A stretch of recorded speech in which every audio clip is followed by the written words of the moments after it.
చిత్తవిల సద్భక్తులారా, జీవన ముక్తులారా, వేద వేదాంగ పురాణితిహాస నిఖిల విద్యా గరిష్ఠులారా, గురువరుష్ఠులారా, అతుల శౌర్య ధైర్య సాధ సౌదార్య చాతుర్య ధుర్యులారా, నరవర్యులారా, అఖిల గ్రహ గృహోపకరణ భరణాయుధ తటాకోఖ్యాన నిర్మాతలారా, సర్వలోక సుఖధాతులారా, రసఖ్యులైనటువంటి ప్రేక్షక దేవుళ్ళందరకు నా హృదయపూర్వకమైనటువంటి నమస్కారములు తెలుపుకుంటూ, సభలో ఉన్నటువంటి చిన్నలందరికీ నా చక్కనైనటువంటి ఆశీర్వాదములు ఇస్తూ, ఇంకా ఈ సభలో ఎటువంటి వారు ఉన్నారయ్యా అంటే, సకల శాస్త్రంభుల సారమెరింగిన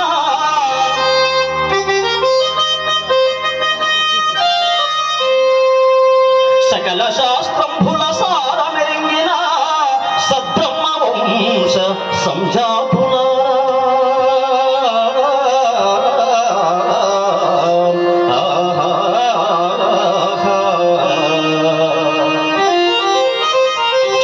వ్యాపార దక్షత వ్యవహార దక్షత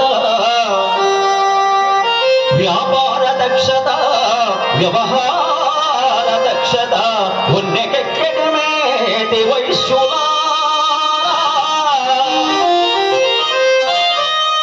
ధర్మ నిర్వహణలో అయ్యలారా, ధర్మ నిర్వహణలో ధర్మఠుని భోరేటి యోధులైనట్టి ఉద్యోగులారా,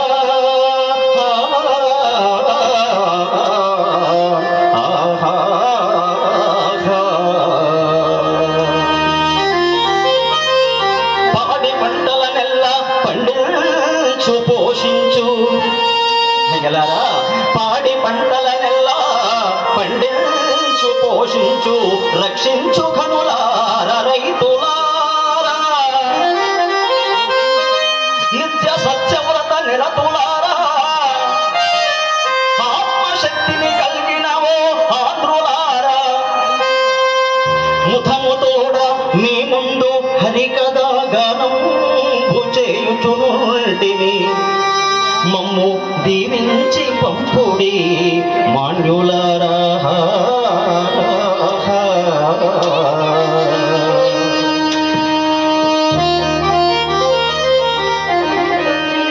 84 లక్షల జీవరాశులలో అతి పవిత్రమైనటువంటి జన్మ ఈ మానవ జన్మ. పెద్దలారా,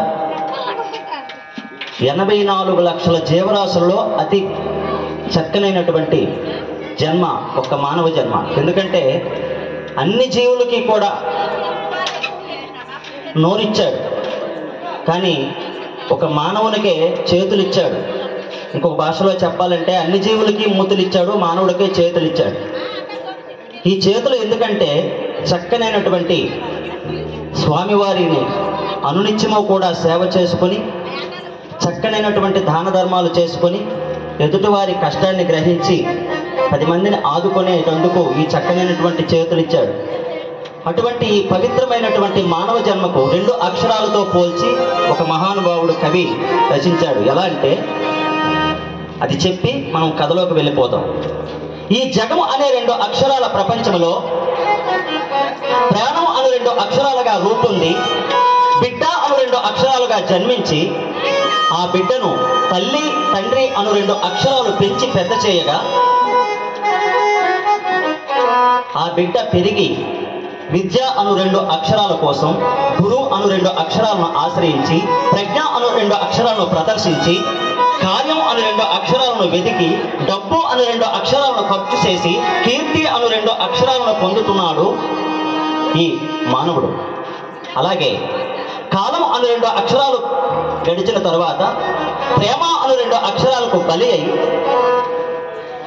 పత్ని అను 2 అక్షరాలతో జతకూడి, పెళ్లి అను 2 అక్షరాల బంధముతో, ఇల్లు అను 2 అక్షరాలకు అధిపతి అయి, తండ్రి అను 2 అక్షరాల పదవిని పొంది, సుఖం అను 2 అక్షరాలను పొందుతున్నాడు ఈ మానవుడు. ముది అను 2 అక్షరాల నుంచి ముక్తి అను 2 అక్షరాలను చేరుకోవటానికి మధ్యన ఉండేవి 2 అక్షరాలేనండి. కామ క్రోధ మోహ లోభ మదమశ్చర్యాలు. అటువంటి కామ క్రోధ మోహ లోభ మదమశ్చర్యాలను ఎదుర్కోవటానికి కృష్ణ అను 2 అక్షరాల భగవంతుడు గీత అను 2 అక్షరాల గ్రంథాన్ని మనకు సమర్పించాడండి. అదే పవిత్రమైనటువంటి భగవద్గీత. అటువంటి భగవద్గీతలో ఉన్నటువంటి సారాంశాన్ని తెలుసుకోవటానికి రామ అను 2 అక్షరాలను ఆశ్రయిస్తే మన జన్మ ధన్యం అవుతుందని ఆ మహానుభావుడు కవి చెప్పి ఉన్నారు. అటువంటి రామనామమట. ఆ రామ అను 2 అక్షరాలు ఎలా ఉంటాయంటే, ప్రాతః కోయిల కంఠము నుంచి వచ్చిన. మరి భారతం గొప్పది కాదా, భగవద్గీత గొప్పది కాదా, భాగవతం గొప్పది కాదని మీరు అనుకోవచ్చు, అంటారు కూడా. అసలు ఎందుకు రామాయణం రామాయణం రామాయణమే అనేసి నేను 10 సార్లు అంటున్నానంటే, ఒక తండ్రి దగ్గర కొడుకులు ఎలా మెసులుకోవాలో నేర్పింది మనకు రామాయణం. ఒక రాజు దగ్గర బంటు అనగా మంత్రి ఎలా బ్రతకాలో, ఎలా నడుచుకోవాలో నేర్పింది మనకు రామాయణం. ఒక వదిన దగ్గర మరుదులు ఎలా ఉండాలో మనకి తెలియచేసింది రామాయణం. అసలు ఈ లోకంలో శ్రీరామచంద్రమూర్తి వారు సాక్షాత్తు శ్రీమన్నారాయణుడు మానవులుగా పుట్టి, ఈ మానవులు ఇలా నడుచుకోవాలని చెప్పి ఆ శ్రీరామచంద్రమూర్తి నడిచినటువంటి నేల ఈ రామాయణం. అందుకు రామాయణమే మన జీవితాలకు అర్థం. చూడండి, చక్కనైనటువంటి ఒక ప్రభువు దగ్గర పంటు ఎలా మెసులుకోవాలి, ప్రజలు ప్రభువు దగ్గర ఎలా ఉండాలి, ప్రజల దగ్గర ప్రభువు ఎలా ఉండాలి, చక్కనైనటువంటి తల్లి కొడుకుల బంధం ఎలా ఉండాలి, తండ్రి దగ్గర కొడుకులు ఏ విధంగా మెసులుకోవాలి, కొడుకుల దగ్గర తండ్రి ఏ విధంగా మెసులుకోవాలి, అంతా మనలోనే ఉందండి రామాయణం అంతా కూడా. అటువంటి చక్కనైనటువంటి ఈ మానవాళికి రాముడు నడిచినటువంటి నేల రామాయణం. అందుకే మీకు ఈ చక్కనైనటువంటి ఈరోజు ఈ సీతారామ కళ్యాణం అనేది చక్కగా నాకు తెలిసిన రీతిలో మీకు వివరించుతాను. పెద్దలారా, దయచేసి అందరూ కూడా నిండు మనసుతో ఆ స్వామి మీద దయతో వింటారని మరీ మరీ ఆశిస్తూ ఉన్నాం. అయితే ఎప్పుడు జరిగింది ఈ రామాయణం? ఇప్పుడు నడుస్తున్నటువంటి కలియుగానికి అనగా పద్మపురాణము ప్రకారము ఇప్పుడు నడుస్తున్న కలియుగానికి 1,86,49,000 సంవత్సరాల క్రితం జరిగింది ఈ రామాయణం. పెద్దలారా, 1,86,49,000 సంవత్సరాలు క్రితం ఈ రామాయణం జరిగింది. 24వ మహాయుగంలో జరిగింది ఈ రామాయణం. ఇప్పుడు నడుస్తున్నది 28వ మహాయుగం, అనగా 4 మహాయుగాల వెనుక జరిగింది. మరి ఈ యుగానికి చాలా పేర్లు ఉన్నాయండి. సూర్యవంశం, యనవంశం, ఇక్ష్వాకు వంశం, రఘువంశం, చక్కనైనటువంటి ఎన్నో పేర్లు ఉన్నాయి. అయితే ఈ త్రేతాయుగము, ద్వాపర యుగము, కలియుగము, ఇలా యుగానికి ఒక పేర్లు మనకు ఉన్నాయి. కృతయుగానికి నిడివి 16 లక్షలండి, త్రేతాయుగానికి నిడివి 12 లక్షలండి, ద్వాపర యుగము నిడివి 8 లక్షలు, ఇప్పుడు నడుస్తున్నటువంటి కలియుగము నిడివి 4 లక్షలండి. త్రేతాయుగము అంతా పూర్తయి 30,000 సంవత్సరములు మిగిలి ఉండగా శ్రీరామచంద్రమూర్తి వారు ప్రాదుర్భావం చెందారు, అనగా జన్మించారు. త్రేతాయుగం అంతా అయిపోయి 30,000 సంవత్సరములు ఉండగా అసలు ఈ వంశం ఎక్కడి నుంచి మొదలైంది అనేది మీకు చక్కగా ఇప్పుడు వినాలి. శ్రీ మహావిష్ణువుతోనే ప్రారంభమైనది ఈ వంశం. మరి రామచంద్రమూర్తికి ఎంతమంది తాతలు, రామచంద్రమూర్తికి ఎంతమంది ఈ వంశానికి తాతలు ఉన్నారో ఒకసారి చెప్పి మనం కథలోకి వెళ్ళిపోతాం. అయితే బాగా వినండి. శ్రీ మహావిష్ణువు నుంచే ప్రారంభమైనది అన్నాను. శ్రీ మహావిష్ణువు నుంచి బ్రహ్మ, బ్రహ్మ నుంచి మరీషి, మరీషి నుంచి కశ్యకుడు, కశ్యకునికి వివస్వతుడు, వివస్వతునికి వైవస్వంతుడు, వైవస్వంతునికి ఇక్ష్వాకు, ఇక్ష్వాకుకి కుక్షి, కుక్షికి వికుక్షి, వికుక్షికి భానుడు, భానునికి అనరణ్యుడు, అనరణ్యునికి పృథువు, పృథువుకు త్రిశంకుడు, త్రిశంకునికి దుందుమారుడు, దుందుమారుడికి యవనాసురుడు, యవనాసురుడికి మాందాత, మాందాతుకు సుసంధి, సుసంధికి ధ్రువసంధి, ధ్రువసంధికి భరతుడు, భరతునికి అసితుడు, అసితునికి 20 భార్యలండి. ఒక భార్యకు జన్మించిన వాడు సగరుడు, సగరునికి కూడా 20 భార్యలండి. ఒక భార్యకు జన్మించిన వాడు అసమంజసుడు, అసమంజసునికి అంశమంతుడు, అంశమంతునికి దిలీపుడు, దిలీపునికి భగీరథుడు, భగీరథునికి కకుత్సుడు, కకుత్సునికి రఘువు, రఘువుకి కల్మాషపాత్రుడు, కల్మాషపాత్రునికి శంకరుడు, శంకరునికి సుదర్శనుడు, సుదర్శనునికి శ్రీకృతుడు, శ్రీకృతునికి ప్రశస్సురుడు, ప్రశస్సురునికి అంబరీషుడు, అంబరీషునికి నవసుడు, నవసునికి యయాతి, యయాతికి నాభాగు, నాభాగుకు అజుడు, అజునుకు దశరథ మహారాజు. అదిగో ఆ దశరథ మహారాజుకి ఈరోజు మనం చెప్పుకుంటున్నటువంటి రామ లక్ష్మణ భరత శత్రుఘ్నులు. ఇది రామచంద్రమూర్తి వారి యొక్క వంశం. అంతమంది ఉన్నారు రామచంద్రమూర్తి కన్నా ముందు పెద్దలారా. అటువంటి యోధవరులకు అలవి కాని అయోధ్య అను 2 అక్షరాల శబ్దం. మరి అటువంటి రామనామం చక్కనైనటువంటి రామదాసు గారు ఏ విధంగా కీర్తిస్తున్నారో విందామా? అంతారా మనిషి బ్రతికి ఉన్నంత కాలము రోజు కాల్చేస్తుంది ఈ చింత అనే మంట. మనిషికి ఎవరైనా ఈ సభలో ఉన్నవారు నాకు ఏమీ చింత లేదు, నాకేమీ పర్వాలేదని ఒక్కళ్ళు అనగలరా చెప్పండి? ఏదో ఒక చింత. చూడండి, ఒక సైకిల్ కొన్నామనుకోండి, పక్కనెళ్ళి ఒకడు బైక్ మీద వెళ్తుంటే అబ్బో బైక్ అయితే బాగుంది. ఇప్పుడు బైకే కొన్నామనుకోండి, ఆ పక్కనెళ్ళి ఒకడు కారు మీద వెళ్తుంటే అది చూసి అబ్బో కారు అయితే బాగున్నాం. ఎవడి గోల వాడిది. మరి దశరథ మహారాజుకు వచ్చినటువంటి చింత ఏమిటండి? అపుత్రస్య గతిర్నాస్తి. 60,000 సంవత్సరములు వచ్చినా సంతానము లేదండి. చూడండి దేవుడు లీల. కోటీశ్వరునికి గొడ్డరకం, కటిక దరిద్రునికి కుక్క మురుగు సంతానం. వద్దు బాబో, ఈ పిల్లలతో నేను ఇంకెంతకాలం పోషిస్తాను, పోషించలేను బాబు అంటే వారికి పిల్లలు వద్దన్నా పిల్లలు. అయినా ఈ ఆస్తులు ఉన్నాయి, అంతస్తులు ఉన్నాయి, బంగారం ఉంది, ఇదంతా ఎవరు తింటారు? ఇదంతా ఎవరికి? ఒక్క నలుసు ఇయ్య, ఒక్క సంతానం ఇవ్వయ్య అంటే ఇవ్వడు. అలాగే అనారోగ్యహీనునికి మృష్టాన్నమట. మరి అటువంటి సంతానం లేక బాధపడుతున్నాడు. ఒకరోజు దశరథ మహారాజు వారి యొక్క నిండు కొలువు కూటములోకి మహానుభావుడైనటువంటి వశిష్ఠ మునీంద్రుల వారు వస్తున్నారు. ఎలా చూడండి, మహానుభావులు వచ్చేటప్పుడు చక్కనైనటువంటి హరినామాన్ని కీర్తించుకుంటూ వస్తారు ఎవరైనా ముని పొంగవలు. ఆ దశరథ మహారాజు వారి యొక్క నిండు కొలువు కూటములోకి ఆ వశిష్ఠ మునీంద్రుల వారు ఏ విధంగా వస్తున్నారో చూడండి. నిగమా నిగమా నిగమా తవర్ణిత మనోహర రూప నగరాజ భగుణ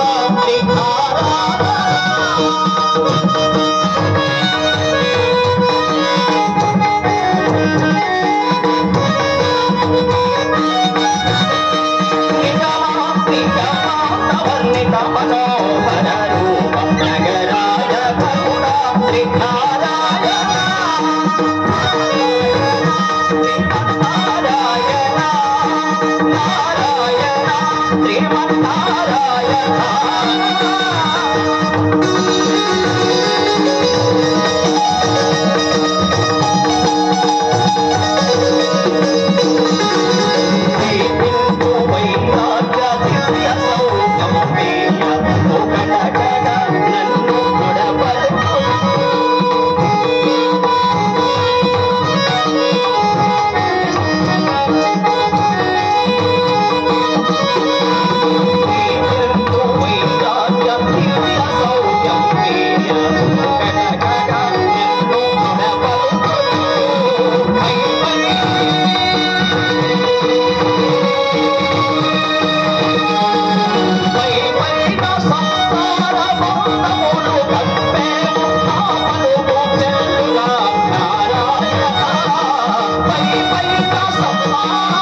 వివిధ నిర్బంధముల వెడల భవసాగరముల వడమల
ఆసనం వేసి కూర్చుండి పెడితే ఆ వశిష్ఠ మునీంద్ర వారు అంటున్నారు, దశరథ ఏమిటయ్యా ఎప్పుడు ఏదో ఒకటి పోగొట్టుకున్న వాళ్ళ ఆలోచిస్తుంటావు, ఏంటి నీ బాధ ఏంటి చెప్పు అనేసరికి దశరథ మహారాజు అంటున్నాడు, స్వామి ఏమీ లేదండి, లేదు ఎప్పుడు నేను వచ్చినా చూస్తున్నాను నీ మనసులో ఏదో ఒక చింత ఉంది, నాతో చెప్పొచ్చు కదా, ఇది ఒకరికి చెప్తే పోయే చింత కాదండి, ఏమో పోవచ్చేమో చెప్పొచ్చు కదా అనేసరికి దశరథ మహారాజు ఆ చక్కనైనటువంటి బరువెక్కిన గుండెతో కడగంట నీరు కార్చుకుంటూ ఆ వశిష్ఠ మునీంద్రుల వారితో అంటున్నారు, అయ్యా మునీంద్ర, నా తరువాత ఈ వంశాన్ని పరిపాలించే రాజులే మరి ఉండరా, ఈ దశరథుని యొక్క కళేబరము జీవిత చరమార్గంలో అపుత్రవంతునిగా వెళ్ళిపోవలసిందేనా స్వామి, ఈ ఇక్ష్వాకు వంశాన్ని పరిపాలించే రాజులే మరి నా తరువాత ఉండరా, నాకు సంతానము కలిగే భాగ్యమే లేదా స్వామి అని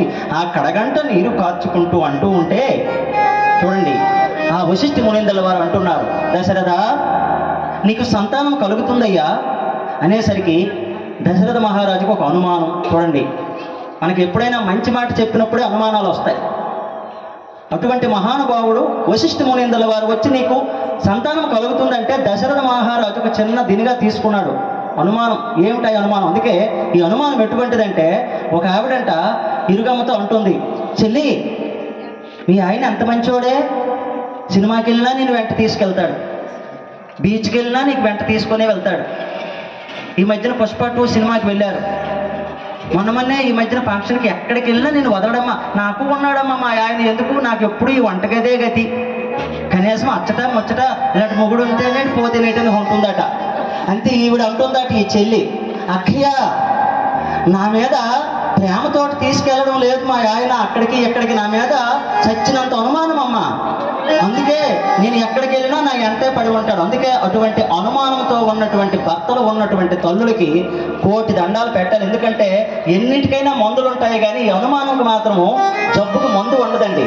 వాడు ఏ రాత్రి అప్పుడు లెగిసిపోతాడో అనుమానంతో తెలియదు, ఏటి చేసేస్తాడో తెలియదు, తిడతాడు కొడతాడు, బయటికి కనబడు. అందుకు అనుమానంతో ఉన్నటువంటి ప్రమాదం ఇది చాలా ప్రమాదమైనది. అయితే దశరథ మహారాజుకు వచ్చినటువంటి అనుమానం ఏమిటి, ఇక్కడ ఏమంటున్నాడో చూడండి దశరథ మహారాజు, కాలము మల్లినా ఆలువాగలు మేము పలుగులు రెండు మాకు,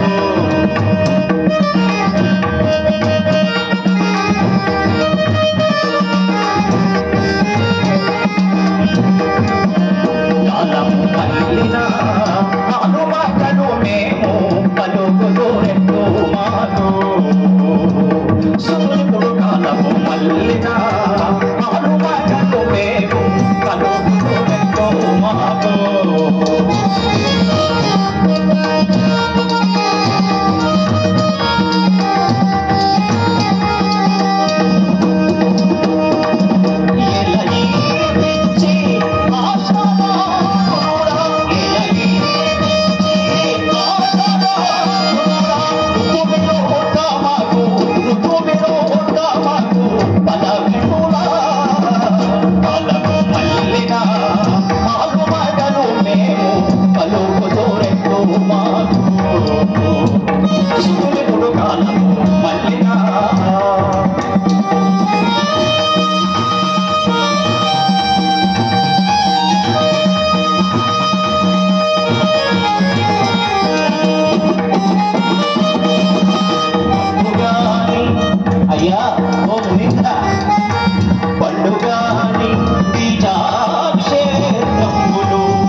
వయసు 60,000 సంవత్సరాలు. ఇలాంటప్పుడు మాకు ఎక్కడైనా సంతానం కలుగుతుందా అంటే, దశరథ నీకు తప్పనిసరిగా కలుగుతుందయ్యా అని మళ్ళీ రెండోసారి అన్నాడండి వశిష్ఠ మునీంద్ర వారు. మళ్ళీ అనుమానం దశరథునికి. చూడండి, ఒకడట మహా అరణ్యంలో తపస్సు చేసుకున్నాడు. ఘోరాతి ఘోరమైనటువంటి తపస్సు చేస్తే ఒకరోజు ఆ శివపార్వతులు ప్రత్యక్షమై, ఆయన ఏంటి ఇంత తపస్సు చేస్తున్నావు, నీకు ఏం కోరిక అని అడిగారంట. ఈ అనుమానం ఏంటంటే మీకు చెప్తున్నాను. అయితే స్వామి నమస్కారం చేశాడు. స్వామి, నా మనసులో నేను ఏదనుకుంటే అది అయిపోవాలి, అటువంటి వరం నాకు ఇవ్వండి అన్నాడటండి. అనేసరికి, ఒరే నాయన, అటువంటి వరము మానవులకు తగదురా, వద్దు, లేదు నాకు అదే కావాలి. అయితే ఇస్తున్నాను, కానీ జాగ్రత్త, నీ కర్మ అనుభవించనేసి ఆ శివపార్వతులు వాడు అడిగినటువంటి కోరిక వరం ఇచ్చేశాడు. ఏంటి ఆ వరం అని అంటే, మనసులో వాడు ఏదనుకుంటే చాలు, టచ్ పాయింట్ కలిగి తగిలించి చూడు, టక్కున మారిపోతుంటుంది సెల్ ఫోన్. అలాగా ఫుల్ నెట్తో ఉంది. అయితే వీడు చూశాడు, అది మహా అరణ్యం, సీమల దూరని చిట్టడివి, కాకులు దూరని కారడు, అటువంటి అడవులో కొన్ని వేల సంవత్సరాలు వాడు తపస్సు చేస్తే శివపార్వతులు వచ్చి వరమిచ్చారు. వరమిస్తే ఎలా ఉపయోగించుకోవాలి చూడండి. అప్పుడు వాడు బాగా చూశాడు, వాడి శరీరం అంతా అస్థిపంజరంలాగా ఉంది, ఎందుకంటే కొన్ని వేల సంవత్సరాలు తపస్సు చేశాడు కదా. ఇప్పుడు అనుకుంటున్నాడు, ఏమని, నా శరీరము మళ్ళీ తొలిలాగా అయిపోవాలి, నిజ రూపము రావాలి అని అనేసరికి పెళ్లి కొడుకులాగా అయిపోయినట్టు. అప్పుడే ఆ వరం అలా పనిచేస్తుంది. ఎవరిచ్చారండి? సాక్షాత్తు పరమశివుడు ఇచ్చాడు. బాగుంది, వరం బాగా పనిచేస్తుంది. చూసుకున్నాడు, ఒళ్ళు హాయిగా ఉంది. మరి పెళ్లి కొడుకులాగా అయిపోయినాడు. కానీ ఈ అరణ్యంలో మంచి 7 అంతస్తుల బిల్డింగ్ అయితే బాగుందని అనుకుంటామని, ఇంకా అనుకున్నప్పటికీ అప్పుడు బిల్డింగ్ తయారైపోయింది. బాగా పనిచేస్తుంది వరం అనేసి అనుకున్నాడు. ఇప్పుడు బాగా ఆకలిగా ఉంది కదా, కొన్ని వేల సంవత్సరాలు తపస్సులో ఉన్నాడు. మరి నాకు చాలా ఆకలిగా ఉంది, మంచి భోజనం అయితే బాగున్నాం అని అనుకుంటున్నాడు ఇంక మనసులో. అనుకునేటప్పటికి పంచభక్ష పరమాన్నాలతో కూడినటువంటి నవకాయ 4 వంటలతో కూడిన భోజనం వచ్చేసిందండి ఎదురుగా. చూడండి, మనం మాయా బజార్లో చూస్తాం, వివాహ భోజనంబు తిన్నారు కదా, ఘటోత్కచుడు తింటుంటాడు. అయితే ఆ చక్కగా తిన్నాడండి, కడుపు నిండా తిన్నాడు, బాగా ఆకలితో ఉన్నాడు కదా. తిన్న తర్వాత ఎవరికైనా చిన్న కూటి నిద్ర వస్తుంది, దానికి ఏమంటారు, చిన్న కళ్ళు పడుతుంటాయి. అప్పుడు అనుకుంటున్నాడు, అబ్బా నిద్ర వస్తుంది, మంచి మంచం అయితే, డబల్ కట్ మంచం అయితే బాగున్నాడు అనుకున్నాడట. అనుకుంటున్నాడో లేదా అప్పుడే అన్నటువంటి మాట ఒక తెలుగు పద్యంలో. అందుకే తెలుగు వారికి 3 చక్కనైనటువంటి పేర్లు ఉన్నాయండి. ఏంటంటే తెలుగువారు చేసుకున్నటువంటి అదృష్టం అది. పంచి పెట్టడం, పంచ కట్టడం, పంచాక్షరి మంత్రం పఠించడం, ఇది ఒక తెలుగు వాళ్ళకే సొంతం. ఈ పంచాక్షరి మంత్రం అనేది, పద్య పఠనం అనేది ఒక తెలుగు వారికే సొత్తు.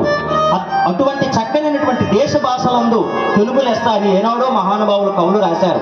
అటువంటి తెలుగుని ఈరోజు మనము ఈ కార్పొరేట్ సంస్థలు వచ్చి ఎప్పుడో LESS చేసేసాయి, లెస్ చేసేసాయి. ఇప్పుడు అంతా పిల్లడు అక్షరాభ్యాసం ఎలా మొదలవుతుంది, CAT క్యాట్, MAT మ్యాట్, దిక్కుమాలిన పిల్లితో ప్రారంభమవుతుంది వాడు చదువు. అందుకే వాడు పెద్ద అయిన తర్వాత తల్లి తండ్రికి పిడుకుడు అన్నం పెట్టట్లేదు. వాడికి సంస్కృతి గురించి తెలియటం లేదు. మనలో ఉన్నటువంటి అల్లులేవి, అచ్చులేవి, కాగునంతలేవి, చక్కనైనటువంటి పద్యపట్నం ఏది, అంత పవిత్రమైనదండి మన తెలుగు భాష. అటువంటి తెలుగులో ఆనాడు, అందుకే వాలు మేసకట్టు, జునపాల జుట్టు, ఆది సామ్రాట్టు, చక్కనైనటువంటి నారాయణ భట్టు రాసినటువంటి ఈ హరికథ పితామహుడండి. అటువంటి నారాయణదాసు గారి యొక్క కథ ఎంతటి దాసులైనా అదే చెప్పాలి. అటువంటి తెలుగులో ఏమంటున్నాడో దశరథ మహారాజు చూడండి. ఎండమావుల నీటి నుండి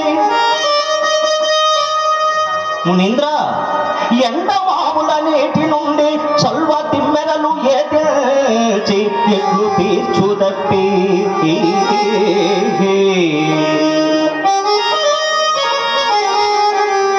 కుందేలుగిరి తన కొనవాడి కొమ్ములను గుచ్చి పులి నేలగూల్చుటెట్లు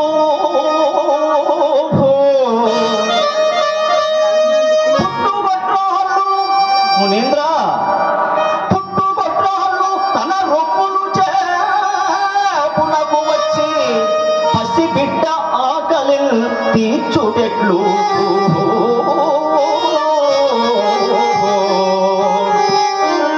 మర్రి విత్తునాట, మర్రి విత్తునాట, మరి దాని వలననే మామిడి వృక్షంబు పుట్టుటెట్లు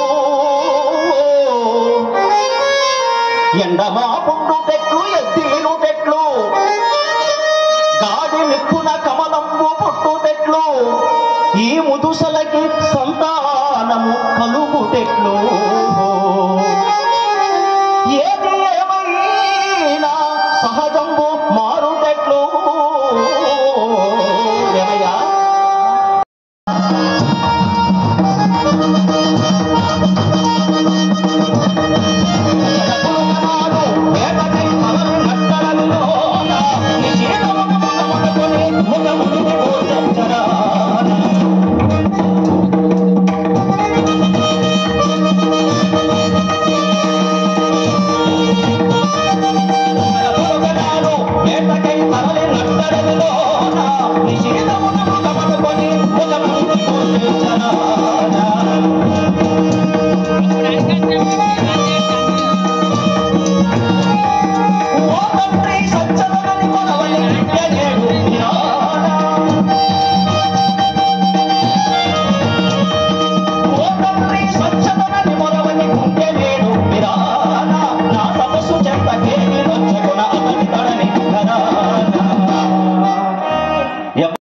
రావచ్చు కదా.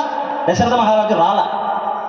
ఇంకా ఏవైనా జంతువులు వస్తాయి ఈ ఎండకు ఈ చెరువుకు వచ్చి నీళ్లు తాగుతాయని అక్కడ ఒక కొలను ఉంటే అనగా చెరువు, ఆ చెరువు దగ్గర మాటు కాసి ఉన్నాడు దశరథ మహారాజు. ఏవైనా జంతువులు ఈ ఎండ కోసం పగలంతా అలిసిపోయి ఉంటాయి కదా, దాహం కోసం వస్తాయి ఈ చెరువు కనేసి ఒక పొదల చాటున ఒక చక్కనైనటువంటి బాణాన్ని సంధించి ఆ దశరథ మహారాజు మృగాలు వస్తే వేటాడుతామని అక్కడ కూర్చున్నాడండి. అతనికి ఈ సృష్టిలో ఒక విద్య తెలుసు దశరథ మహారాజుకి. అది ఏమిటంటే దూరంగా ఉన్నటువంటి అది ఏ జంతువో శబ్దాన్ని బట్టి పోల్చి దాన్ని కంటితో చూడకుండా దాన్ని బాణం వేసి వధించే శక్తి అందుకే శబ్దవేది అన్నటువంటి విద్య ఒక దశరథుడికి ఈ సృష్టిలో తెలుసు. దాని తర్వాత ఇంకెవరికి ఆ విద్య తెలియదు. పొదల చాటున పొంచి కూర్చున్నాడు ఆ విషపూరితమైనటువంటి ఆ చక్కనైనటువంటి బాణాన్ని సంధించి. ఏవైనా జంతువులు వస్తే నీళ్ళు తాగడానికి వస్తే ఆ చొప్పుడు మీద దానికి చంపుతానని.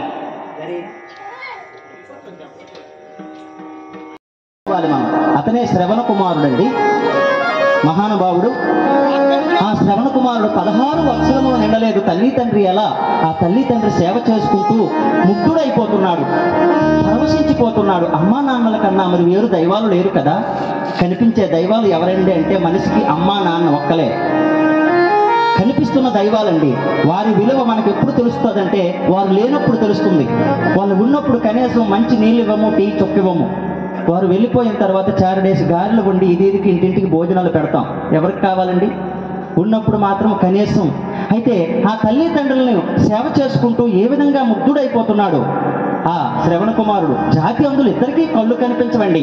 100 ఏళ్ళు నిండిపోయినాయి, తాపసి వృత్తిలో బ్రతుకుతున్నారు. అమ్మను మించి దైవమున్నదా,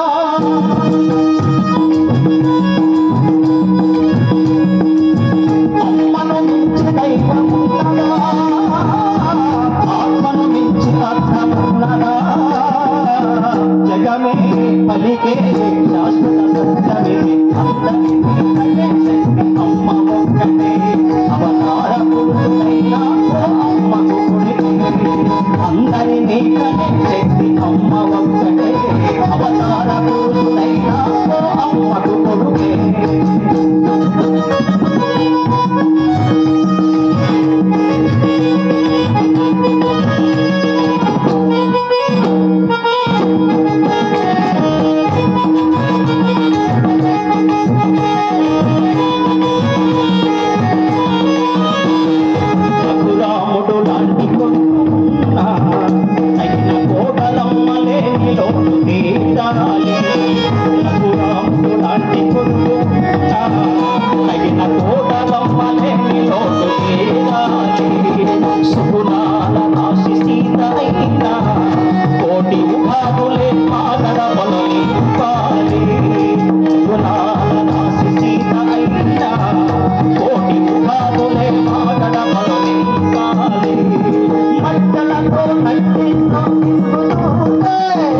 మట్టలతో